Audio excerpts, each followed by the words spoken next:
Hello everyone, welcome to today's Rumi Forum Luncheon Speaker Series. We have with us special guests, His Excellency Elin Suleymanov, the Ambassador of the Republic of Azerbaijan, and today he will be speaking on the topic of Azerbaijan, the heart of Eurasia's Silk Road.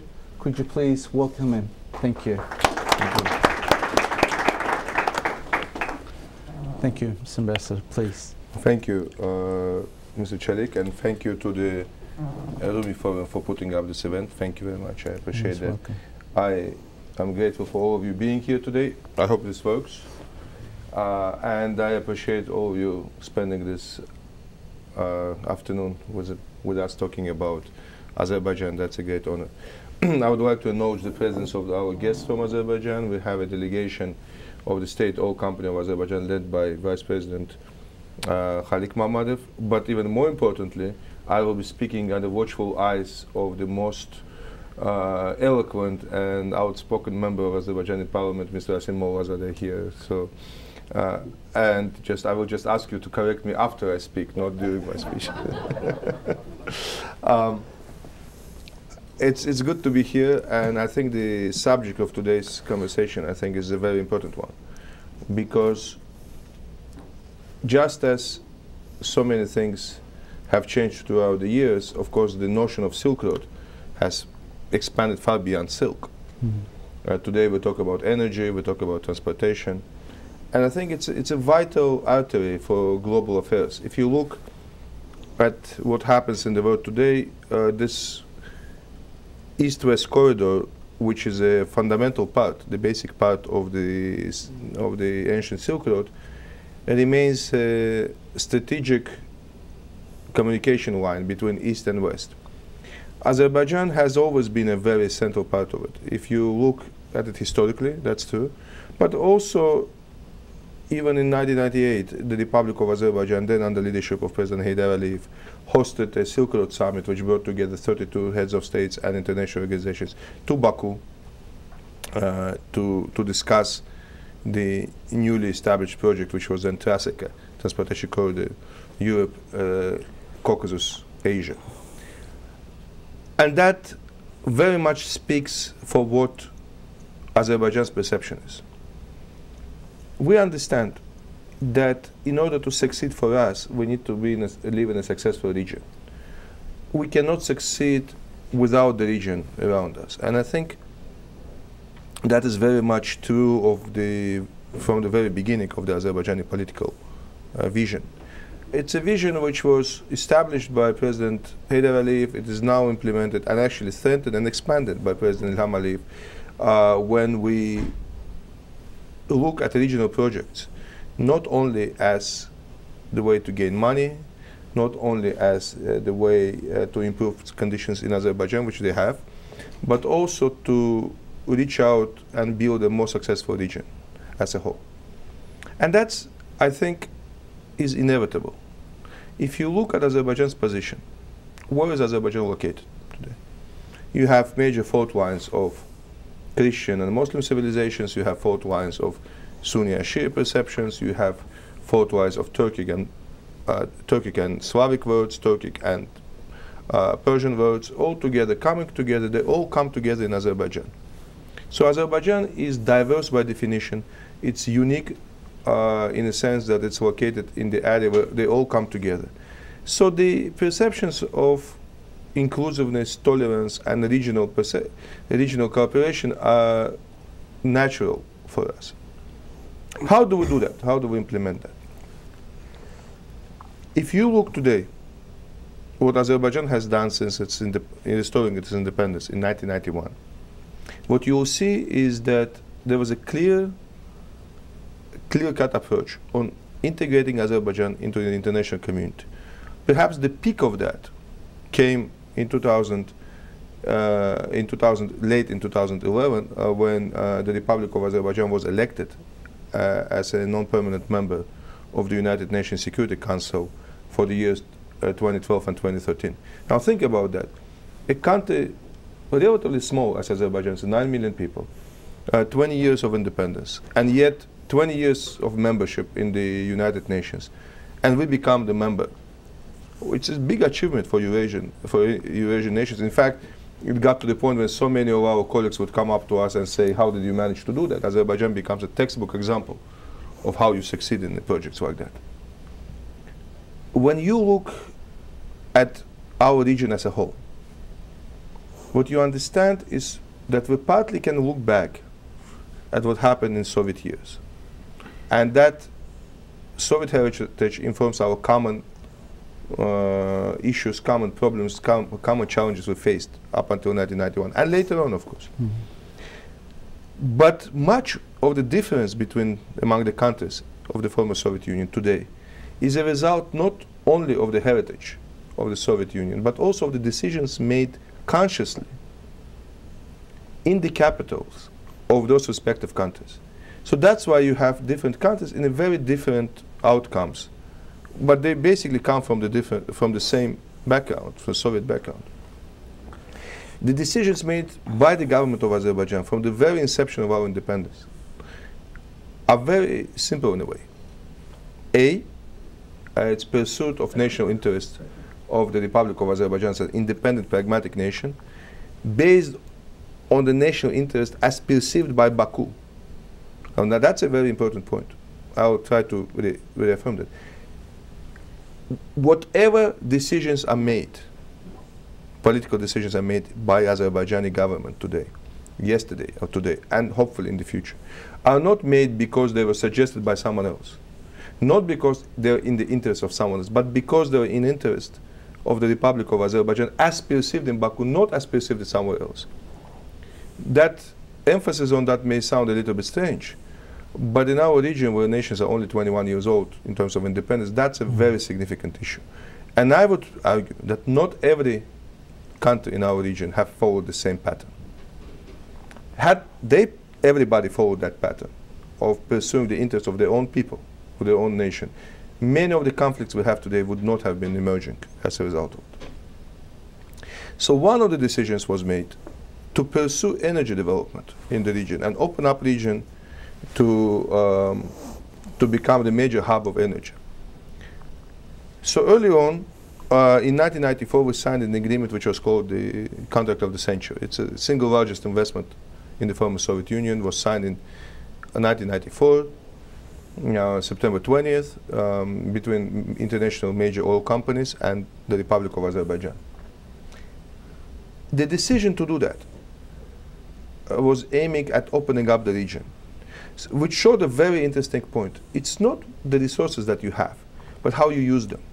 It was the wisdom and vision of Heydar Aliyev to understand that you need to use your resources, not just to make money, but to improve the country, to build a better region. As a result of it, what you have today is the most significant infrastructure project in the entire region and the most tangible success of the US foreign policy in the region. And that is the Baku-Tbilisi-Ceyhan pipeline. Now, if you look at that, Baku-Tbilisi-Ceyhan pipeline follows exactly the route of Silk Road. So today, Silk Road went far beyond silk. And I know British Petroleum sometimes says BP says we went beyond petroleum. Trust me, we went far beyond silk than BP went beyond petroleum. That's still an oil company. But an interesting story of it is that what it lays a background of is not just oil and gas. It also provides an opportunity for a cooperation and provides the actual metal link between Azerbaijan, Georgia, and Turkey, which are the three main partners in the region. The importance of that also should not be underestimated, because it's easy to look at the pipeline and say, so what? But pipeline has changed the way people operate. It provided a link between Caspian, Black, and Mediterranean seas for the first time ever. It brought development to eastern Turkey, to the ports of Ceyhan. It changed Georgia for the better. It improved Azerbaijan's economy. What it also did, it helped Azerbaijan and Turkey and Georgia to work together. Today we have built a best example of voluntary and friendly cooperation, which is, I think, unmatched in the former Soviet Union. Anyway, voluntary is a key word here, I think. when you look at this, you also understand that that provides an opportunity for greater cooperation in the future. For instance, we talk today a lot about European Union as an example of values. I know Turkey has for a long time tried to be a member of the European Union. When we talk about European values and systems, we often forget that the European Union did not come up as a values-based system. It is now such, but it began as a coal union. In order for people to have a system of values and cooperation and all this, what they need to have some form of a basis, actual, tangible basis. And in Europe, coal provided that basis. In our part of the world, I think the first step was oil pipeline.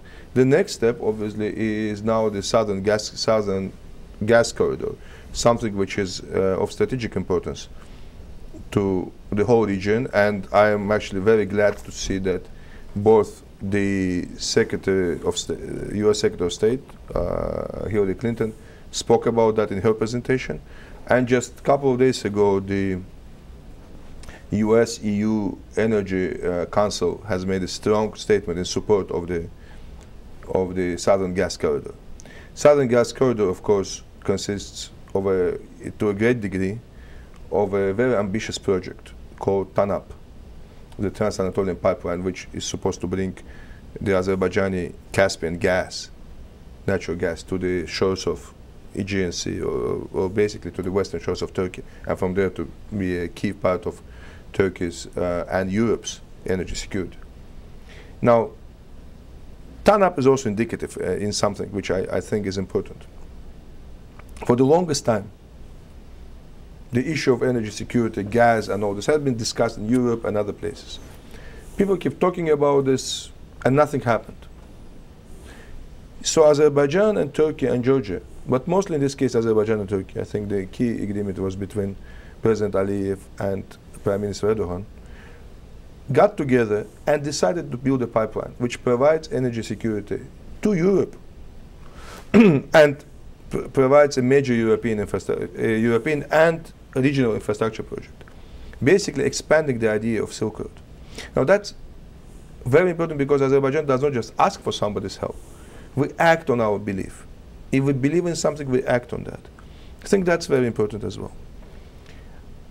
So, while energy provides a very important part of this, Silk Road today, in our sense, is not limited to just oil and gas. We have a transportation link. Of course, construction and transportation today in Azerbaijan are the main areas of development. You've seen, we're talking about Baku-Tbilisi-Kars railway, which is supposed to connect Asian and European networks to Turkish network for the first time. So railway networks between, ostensibly you could put luggage somewhere in England and pick it up in China, and it would cross along Eurasian route from Turkey into Georgia, into Azerbaijan, and then into Central Asia. It's of great interest now because of the Afghanistan transit. I think that's very important. We're building the port of Alat, Azerbaijani, one of the largest ports in the region, will be the one on the Caspian Sea, right next to Baku. It's going to be the largest port. Also turning Baku into multimodal center of transportation, be it maritime, air traffic, and of course railway traffic. All of this shows both an ambition, but also a practical implementation of a vision. Now, again, one of the interesting things about this is that we know that we're a part of Silk Road. Azerbaijani Airlines, which today flies cargo around the world and into Afghanistan, for instance, is called Silkway Airlines. So people know where we belong. Partly, those are practical implications, but it has ideological implications as well. What you have today in Azerbaijan, the Republic of Azerbaijan today is a heir of a very interesting tradition. In 1918, on May 28, the Republic of Azerbaijan was the first ever nation with predominantly Muslim population to establish a democratic republic, parliamentary republic, which gave equal rights to vote for men, women, by the way, and all its citizens, regardless of religion, ethnicity, and race. Now, giving rights to vote in 1919 to all citizens, regardless of their gender, was ahead of the United States in providing rights, voting rights to women in the United States, which is kind of interesting. But also, I would apologize to my Turkish brothers and sisters, but I have to say that Azerbaijan became a republic before the Turkish Republic became a republic. And in fact, I think there was a mutual exchange of ideas between the Turkish Republican movement and the Azerbaijani movement for Democratic Republic. That republic didn't last for too long, 23 months exactly, and it was crushed by the Bolshevik revolution coming from Russia. But the aspiration is there. The aspiration to build an inclusive and unique system is there. And that's a very important aspiration, which is natural for our part of the world, which is natural of that place of diversity and inclusiveness. What you have today in the Republic of Azerbaijan is a building on that basis. But what is important that we don't just take that basis and keep it as a dogma. We build on that. We build a new perceptions. We expand the notions of what it means to be Azerbaijani. We today have a perception which is very important for us of building civic identity. Now, I want to focus a little bit on civic identity. I think that's an important factor. I think many Americans would understand us. Something which sounds very natural. But in Azerbaijan, to be a citizen of Azerbaijan, what it means being a citizen of Azerbaijan, that doesn't mean to be of certain ethnicity or certain religion or certain race. It sounds very simple. And I think it's very understandable for our American friends. But in our part of the world, it's not always the case. So for me, that similarity between Azerbaijan and the United States in terms of our societies, where what matters is not who you are, but what you do, I think is a fundamental and a very positive example of Azerbaijan's civic identity. Of course, when you speak about Azerbaijan, you cannot avoid, unfortunately, mentioning the biggest tragedy of our region. I would submit the ongoing and unresolved conflict with neighboring Armenia. I mentioned earlier that whatever decisions are made by Baku are made because Baku perceives them to be in the interest of the Republic of Azerbaijan and its own people. I do not believe that the current government in Armenia acts in the interest of its own people. Armenian people, just like all of us, just like Azerbaijanis and Georgians now have a very unique chance to build an independent nation. And what we want, and if you read the recent op-ed, I think it came out yesterday, of Azerbaijan's foreign minister in the Wall Street Journal, Elin Suleymanov just wrote an op-ed, inviting Armenia to be a part of the region. What we want to have is to build a region which is complete, where we have prosperous and independent Azerbaijan, prosperous and independent Georgia, and prosperous and independent Armenia. But in order to achieve that, the perception and notion of ethnic exclusivity, that anywhere where Armenians live is Armenia, or in Armenia only Armenians can live, should cease to be the informing part of this agenda. Because what you have today, you have a legal occupation about 20% of Azerbaijan territory, and a military occupation for over 20 years. You have about 1 million refugees, and I served at UN High Commission for Refugees. It was a very sad story to see these people. You have Armenia self-isolating itself from the region and increasingly falling victim to ethnic ambition and its own policy of ethnic cleansing. United Nations Security Council, OEC, OIC, a number of organizations, international organizations, too numerous to name, have all called for Armenia to cease its occupation of Azerbaijani territories. I hope that the people of Armenia understand their interest and move forward towards peaceful resolution. As we speak today, I know a representative of a separatist group based on Azerbaijani territories is speaking at different think tanks in Washington. It's interesting because what you see is when you see Azerbaijan, you see a very wide agenda of a nation which is not that large, but its agenda is very wide and very diverse. And when you hear Armenian representatives speak, all the focus is on ethnicity. History, ethnicity, our culture, our ethnicity. That's not the way to build an independent nation.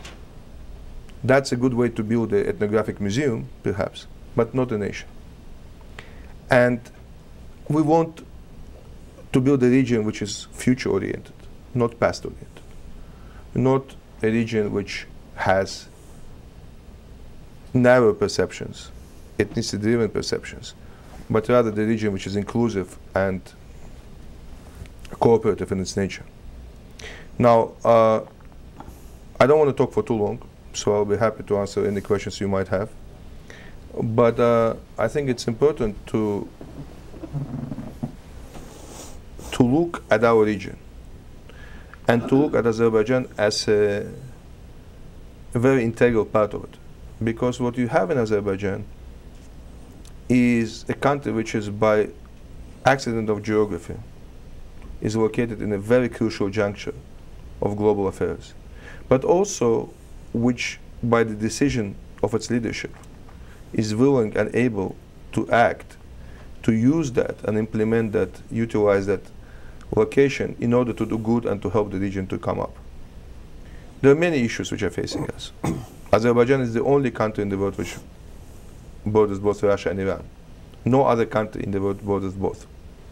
Both Russia and Iran much bigger countries than Azerbaijan. Both have had historic influence on Azerbaijan. Both are having influence on Azerbaijan today. But the way Azerbaijan builds its relationship with its neighbors and the world as a whole is a good example of trying to build positive and pragmatic partnerships which are beneficial for the future of your people. I think I've spoken enough. Thank you, Mr. Ambassador. You've alluded to relationships with Turkey, with Georgia and Armenia. Would you like to, and this will be my first, and then my first question, then I'll pass it to the audience. Could you mention or comment on developing relations and the short-term goals regarding Azerbaijan and Russia and Iran and Israel? I thought you would ask me an easier question, actually, to be honest. And the trio you mentioned. If you didn't mention Armenia or Turkey, I would have asked you those two. Yeah. Well, let me go first with Russia. We have established a long-standing partnership with the Russian Federation. I think there was an early moment in our independent history when some in Moscow did not fully understand that Azerbaijan needs to be treated as an equal partner and as an independent nation. I think later on into development of our nation, as a result of the strong pro-independence policies of the Azerbaijani leadership, what we had achieved is a mutual understanding. We respect Russia. We understand that Russia has legitimate interests in the region. We respect their interests in the region. And we're ready to work with them and compromise on many issues. But one issue is not a subject of compromise. Azerbaijan's sovereignty and independent decision-making is not a subject to discussion. We will never delegate our decision-making to anybody. And it's not only Russia or Tehran or Ankara or Washington, it doesn't matter, to anybody. I think as long as that is understood, then I think that's a good thing. Now, in some countries in the former Soviet Union, for instance, we've seen a a rejection, let's say, of Russian language or Russian culture. In many cases, Russian leadership exemplifies Azerbaijan as one of the best places in the former Soviet Union for Russian culture and Russian language. Almost everybody speaks Russian. Baku is a very cosmopolitan city. We have a number of Russian language universities. In fact, we have a branch of the Moscow State University. And it has a very interesting reason to that. Azerbaijan is a country and a society where we don't need to reject Russian language to assert our identity. We know who we are. We don't need to do anything against the Russian language or Russian culture because we respect it, but it doesn't make us Russian. It makes us who we are. There is no conflict between being a patriotic Azerbaijani, between being Azerbaijani, a strong society with patriotic feelings, and respecting Russian culture. I think that's very important. We also have enormous number of Russian citizens of Russian background who we respect. The Russian Orthodox Church has presence in Azerbaijan. Azerbaijanis live in Russia, so that we're fine.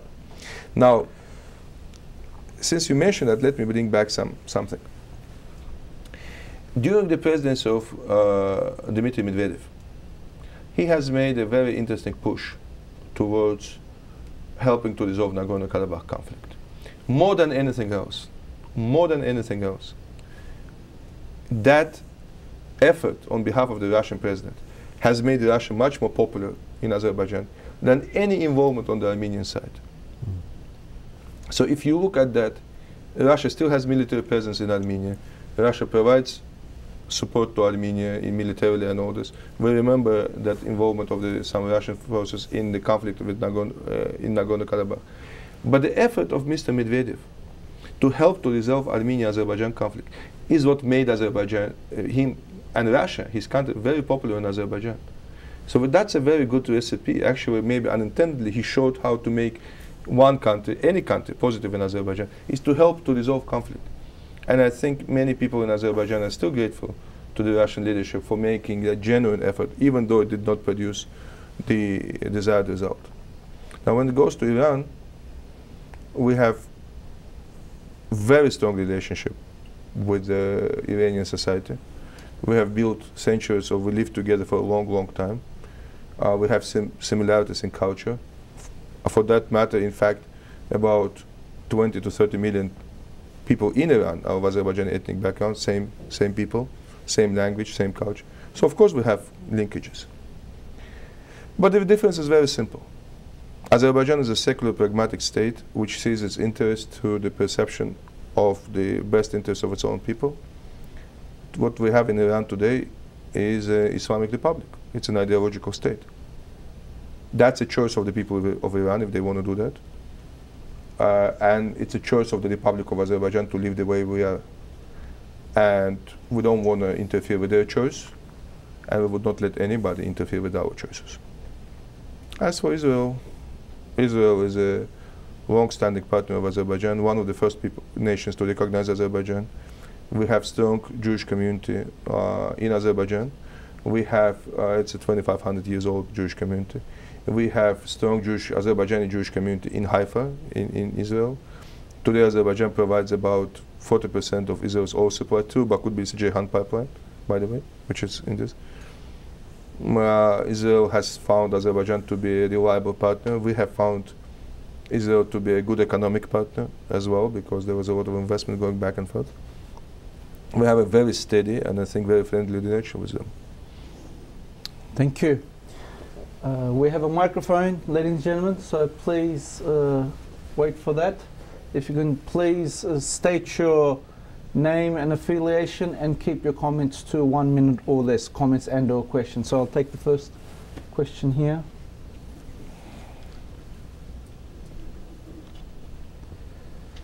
Thank you very much.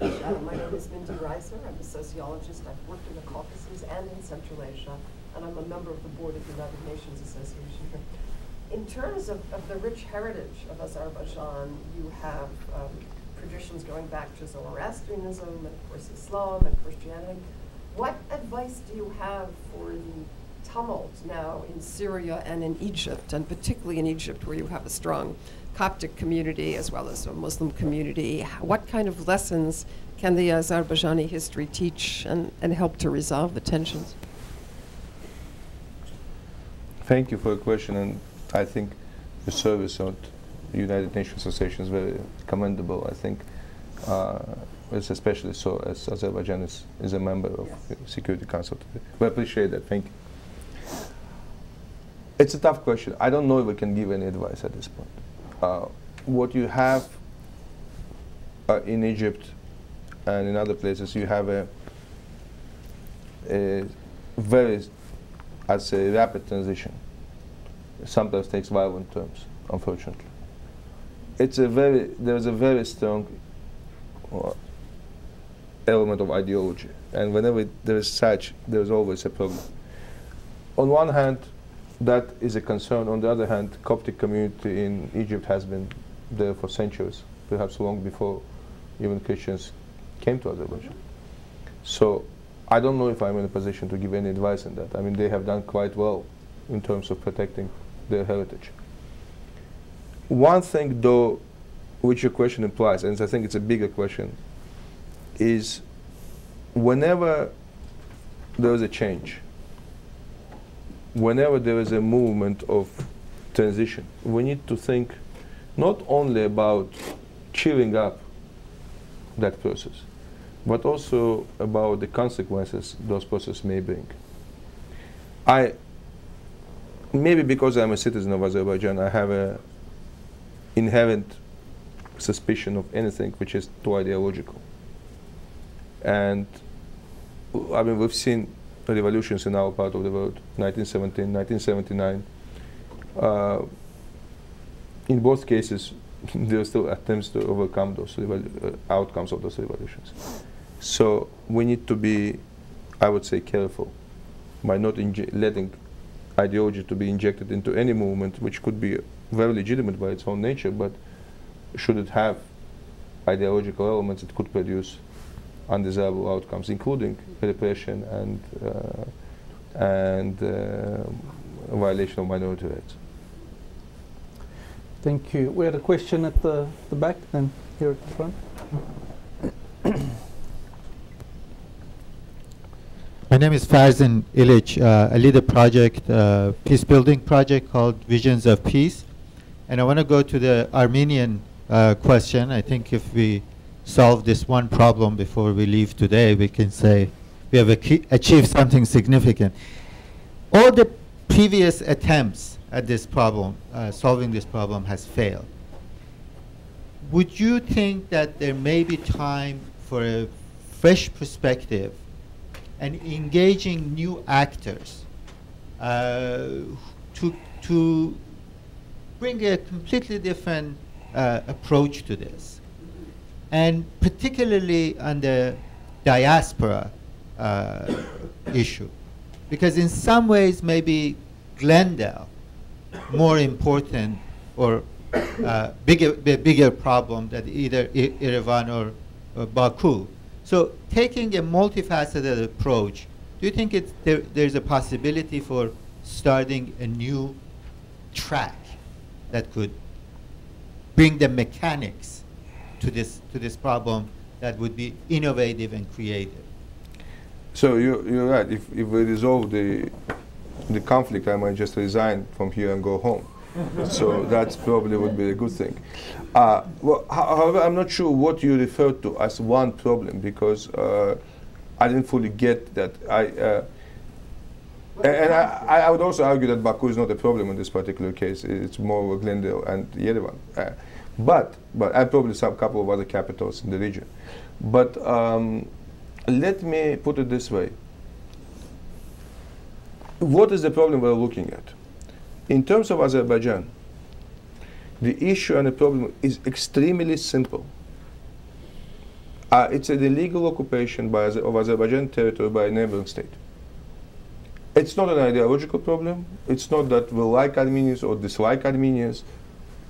Probably some people by now do dislike Armenians as a result of this occupation. I mean, it's difficult to like a representative of a country which occupies your territory. That's a simple thing. But if that would be somebody else, God forbid if Georgians or somebody else occupies our territory, we probably would have the same situation. It's not the issue of history. It's not an issue of discussion with diaspora. My only problem with diaspora is that they're financing the basically enabling occupation of my territory and sending volunteers, including the well-known terrorist who is very well, by the way, honored in Glendale all the time and Fresno, Mr. Monte Melkonian, to kill my people. That's my biggest problem with them. It's not history. So I think in that respect, of course, anything which could produce a good result is a good result. But when you say let's look at the new approaches, I agree with you to the extent that nothing has changed on the ground. As long as two armies look at each other, as long as occupation continues, any discussion of beyond that would be just dancing around an elephant in a room. I mean, that's going to be good, except it's dangerous if the elephant actually steps on you. But at the end of the day, whatever we do, we will be trimming around the big issue. And it's not going to be resolved. Now, let me just make a comparison. In America, we often like to address the symptoms. For instance, you have a flu, you take Tylenol. You have no headache. But the reason for your headache doesn't go away. The reason is actual virus or infection or something like this. So we could try to do the Tylenol thing, talking to people, but as long as you actually take the antibiotic of moving the occupation away, you're not resolving the issue. And that's unfortunate. Actually, my biggest hope would be that we get out from this room with you, have a drink and say, oh, that's great, we know how to solve the issue. Unfortunately, the reality at this point is not such. But I'm hopeful. Look at the op-ed yesterday by Foreign Minister of Azerbaijan. He is very much into this. He actually wants to have, at least he voiced his desire to have a cooperative relation with Armenia as a result of the resolution of the conflict. But I mean, I don't know when and how that's going to happen. A question here. Here, Rashid Bey, first at the front. Thank you very much. That's not a question, it's just a short comment. First of all, I'd like to express my gratitude to Mr. Ambassador for a very comprehensive presentation of the strategy of our country and our nation. I would like just mention one important thing, taking into account that we are in a Rumi forum, and I would like to touch a little bit spiritual part of our strategy. It's interesting that Azerbaijan really became first country in Eastern world presenting opera, ballet, first movie actress in Islamic world were from Azerbaijan. Why it's happened? One factor gave us a chance at the beginning of 20th century, end of 19th century. We had oil. Oil gave a chance to young Azerbaijani graduated best European and Russian universities. Idea of secular Turkey as written in St. Petersburg University by a couple of professors who wrote a letter to their friends and brother in Istanbul that your country should become part of European system, not empire but republic. And I'm proud about that. That way, now we have a second chance. And Azerbaijan, Mr. Ambassador presented all our strategy related to energy, to transport links. Also, I would like to add that Azerbaijan has an ambition to become information communication regional hub. We will have new satellites, we have a fiber optic system, and now together with Microsoft and many other American corporations, we're working to build an information regional hub in Azerbaijan, Baku. But what's the most important thing, again, is social responsibility and enlightenment. We think that strategy of Azerbaijan, it's again education and culture. We were different because we had it with the help of oil and our economic benefits at the beginning of 20th century. And at the same time, right now, Azerbaijan's state budget on education is bigger than national budget of all our neighboring countries. That's the most important thing for Azerbaijan, to keep and play the role which we had historically on cooperation of civilization and cooperation of culture. We're working very attentively on that. We're proud that Jews came to Azerbaijan after pogroms in Central Europe, in Russia, and lived in peace and brotherhood in our country. And we're proud that John Paul II, one of the greatest men of 20th century, came to Baku, gave us a present, modern Catholic church, and we have it in the center of Baku, accompanied by evangelist churches, which are renovated by the Azerbaijani government that's recently. We have Russian Orthodox churches. We renovated it and invested to this spirit because we have a tradition, not tradition of tolerance. I don't like this word. What means tolerance? You are different. I don't like you, but I have to be patient. In Azerbaijan, we have a tradition of cooperation of culture because we became multicolor because we had a German community who lived in Azerbaijan. They escaped a problem in Europe, came to Azerbaijan. Hundreds of years they lived and they contributed to our culture. We had a Russian community. We have. I took my colleagues from Armenian parliament to Armenian church in the center of Baku recently. And I showed them old Armenian library, which we are keeping in specific humidity condition, specific condition, which is important to protect these books. We were together in Shusha in completely destroyed mosque.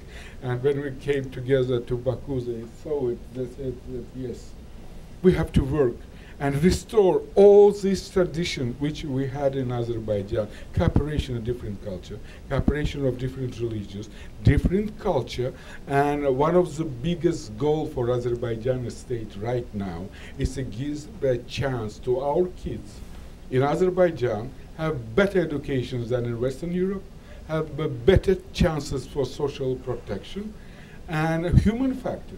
In many cases, for successful state, is always the #1 factor.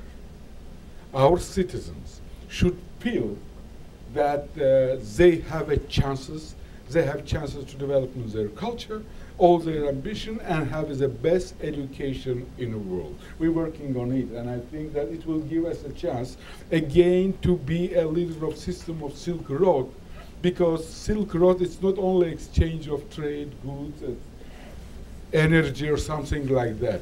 Silk Road is first of all exchange of spirit and ideas. And I believe that Azerbaijan will play this role, vitally important role for all our partner nations around us, including Armenians. Because I hope that in the future we will help Armenia to achieve its independence and to be a partner of us. We need Armenia as a partner, as we are a partner with Georgia, and I think that South Caucasus will play its role. But first of all, not on trade, energy, or something like that. Exchange and cooperation of culture, civilization, and will be a center of information and education. Thank you. Thank you. We have a question there, sir. You had a question with the glasses there, Rajat. Hi, thank you. Eli Sugarman. I work in emerging markets here in Washington. I wanted to build on the comments about culture, and there's been quite a bit of press coverage of Azerbaijan's efforts to do everything from host the Eurovision competition to serve as a regional hub for culture and entertainment. And I'm curious, Ambassador, if you could expand upon that strategy and build upon the Congressman's remarks and sort of give an idea of what the vision is for Azerbaijan becoming a regional hub for entertainment and communication, how that fits into the country's grand vision. Thank you. Just give the microphone to your left for the next question, please. Thank you for your question. And I want to point out something which Mr. Moazadeh pointed out, is that you could see that while he represents a party which is in opposition to the government, you have a general agreement with some variation. I mean, there are, of course, disagreements between different political forces that there should be in a country. But there's a general understanding of an overall vision for the future of Azerbaijan. There are tactical views, which something needs to be done this way or that way. But the strategy, the backbone of the strategy, I think, has a general consensual backing of the people of Azerbaijan throughout the political spectrum, which I think is important. And that would actually been helping us to enable that policy for the last 2 decades. Now, you pointed out, well, I don't know if you could say that what we do in culture is actually a strategy. I mean, they say if it walks like a duck, it walks like it probably is a duck. It gets awfully close to that. But I think it's also part of a natural development. It was not a strategy, as Mr. Morazadeh pointed out, that the first opera in the Muslim world in 1908 was written in Azerbaijan. It's not the strategy that our Mugham culture became so well known, though actually thanks to the efforts of the First Lady, Ms. Mehriban Aliyev, the musical tradition of Azerbaijan is now very wide known. But that tradition was there anyway. So the fact that Azerbaijan won Eurovision contest in 2011, I'm sorry, it was a great achievement for the Republic of Azerbaijan. It's actually a big thing. And the way we hosted it was also good. But those are natural things for Azerbaijan. That's a natural success of a country. I mean, but we may not notice that. I mean, people look at it, just for information, Eurovision is the most watched European, I think, music competition in the world. About 46 million people watch it. Pop song. It's like American Idol of Europe. And Azerbaijan won it. Now, just think about that. For the first time, the Eurovision was brought to our region, right on the shores of the Caspian Sea, right on the border of the Middle East. And it was brought there by Azerbaijan. And we got criticized from all sides. From all sides. Everybody found the way. But that's good. That, when you get criticism from all sides, that means that you're maturing. That you're building a country and everybody just, you know, have nothing else to do, just feel like they went to go at you. And well, people tell me, how do you feel when people criticize you all the time? I say, I feel strong, like the United States. You know, everybody who wants to say something in the world, they come up and bash the United States. So Azerbaijan becomes, we're not the United States yet, but we're growing up. That's a good thing. But we hosted the Jennifer Lopez recently, Rihanna, Shakira. And yes, we have this ongoing process of cultural enlightenment of our people. And I think if it's not a strategy, it's a show of development of Azerbaijan. Now, two things which make me happy about this. Let me just say, in addition to everything else. First of all, Azerbaijan shows itself as an open society. You could come in and have this concert and everybody enjoys it. Second, pop culture is a very good way to connect to people, especially to young people. And I think that's a positive example as well. Third, it turns Azerbaijan in the culture, Baku, in a cultural center of the region. Normally, and for the long time, if you take a little bit to the west, the cultural center of the region is, of course, Istanbul. Well, Istanbul is an unbeatable capital. It's a beautiful city. It's a large city. It's a world city. Well, in Azerbaijan today, Baku is coming up in terms of development and facilities and all this. Baku is becoming, to the east of Istanbul, a very serious cultural center. And when you look at this, two things made me very happy. First, when I went to a Jennifer Lopez concert in Baku, first of all, it was a very good concert, and thank you to Mrs. Lopez for doing that. God bless her. Good performer, a lot of effort, and she deserves all the recognition she does. She worked very hard on that show. Trust me, I would not be able to jump as much and sing at the same time. And you know, and also I'm too fat for that. But yeah, they have a different proficiency. However, one thing which is obvious, that the hall, and has thousands and thousands of people in that hall, was absolutely, completely sold out. And tickets were not cheap, which means, for whatever people tell you, that they can actually afford to go to Jennifer Lopez. I don't know anybody who would give up their life savings to go to listen to Jennifer Lopez. So apparently people have some extra income to do that, which is good. That made me happy. The second, about the Eurovision. When Azerbaijan won the Eurovision, for all our talk about this, we were not fully prepared at that time. And we the government of Azerbaijan, working with different stakeholders, was able to provide facilities within several months.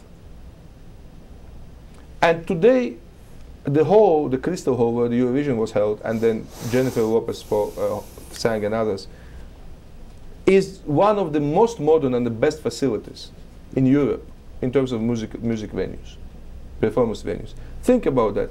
Within several months, less than a year, Azerbaijan, a country which people like to criticize for all kinds of reasons, has been able to put together the best, most efficient and most modern facility, performance facility in Europe.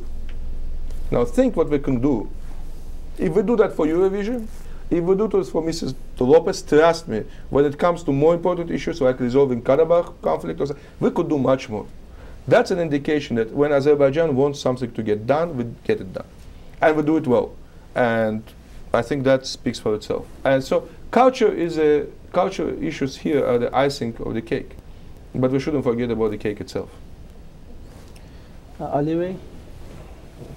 Ali Aslan, a Washington correspondent, Merhaba Zaman Ali. newspaper. Merhaba. Thank you for the opportunity. Mr. Ambassador, other than the Karabakh conflict, Karabakh issue, could you please name a few other major national security threats for Azerbaijan, internal and external? In particular, do you see Iranian nuclearization efforts as a threat or as a concern for Azerbaijan? Thank you. Thank you, Libe. I think the Armenia-Azerbaijan conflict remains the key and the most overwhelming security threat for the region, not only for us. And the events in Georgia has shown in 2008 that if you don't resolve this kind of conflict, they may explode at a very inconvenient time. I think the recent detention of a number of radical groups within Azerbaijan having terrorist background has shown that there is a significant extremist threat in the region. And I think we work together with many partners, but also with the United States on alleviating that threat. And you've seen, I'm sure, the news reports, that threat should not be taken lightly. That exists. I think both in that case, Azerbaijan and Turkey have facing this similar, in a way, problem and a challenge from most radical groups in the region. When it comes, and of course, the issues are not limited simply to militant issues or armed resistance and all this. It's also the factor of building energy infrastructures. Energy infrastructure security is important. Of course, the securing borders in terms of trafficking. We have some issues with drug trafficking. The fact that the territory under occupation of Armenia currently is not controlled by any legitimate power is also, and it has 132 kilometers border with Iran, which is uncontrolled. You can imagine what kind of issues it brings up. Of course, the weapons trafficking is a big issue because Azerbaijan works very closely to intercept those kind of shipments. But we try to work very hard with our partners on this. Now, when it comes to nuclear Iran, Azerbaijan is a convinced and staunch supporter of the non-proliferation treaty and non-proliferation efforts in general. We do not believe in nuclear proliferation. We think, in this case, we have Russia, who is the nuclear power. We think that's more than enough in the region. We don't need anybody else to get any nuclear weapons. But at the same time, we're also strong believers in resolving the issues between Iran and the rest of the world in a peaceful manner. We really hope and pray for the peaceful solution of this issue, because we do believe that those kind of things should be resolved in terms of peace. Well, let me give you an example. Armenia violates Azerbaijan territory, invades us, kills our people. Every resolution of the United Nations Security Council calls for withdrawal of Armenian troops, and we still don't fight them. We still look for the peaceful solution with Armenia. I think the world can take an example from Azerbaijan and look for a peaceful solution to the Iranian crisis. I mean, if we have patience dealing with such an obvious violation, I think there needs to be found a way to deal with with Iranian issue as well. And we always, hear that from our partners. Seek peace, seek peace, seek peace. Well, and that goes all the ways. At the same time, of course, we hope that both the government in Iran and other governments will find a good measure of common sense to bring about a stable future for the whole region, because that's not in the interest of anybody else. And of course, I told you that we have very close cultural ties to the people of Iran. We have a significant Azerbaijani population in Iran. Of course, we don't want them to hurt as a result of any military action. And I'll add something else. Azerbaijan's vision and concern for the future of the region is demonstrated not only in terms of Iran and Armenia. We have worked very closely with the Western partners in contributing to the future of Afghanistan. We have our troops in Afghanistan, we provide transit to Afghanistan, non-lethal transit, but also our institutions train civilian institutions in Afghanistan, public officials, police officials. Azerbaijan has committed by now $2 million to the 2 million euros. To the Afghan Army Trust Fund. President Aliyev several times announced his commitment of Azerbaijan to the future of people of Afghanistan. We want them to succeed. We want us to be a successful part of the world where, from Afghanistan to Central Asia to Iran to everywhere in that part of the world, we have peaceful, stable societies which have something to strive for. I hope I answered your question. Thank you. That's all we have time for today, ladies and gentlemen. I'd like to just remind you, for your friends and colleagues that may have missed this live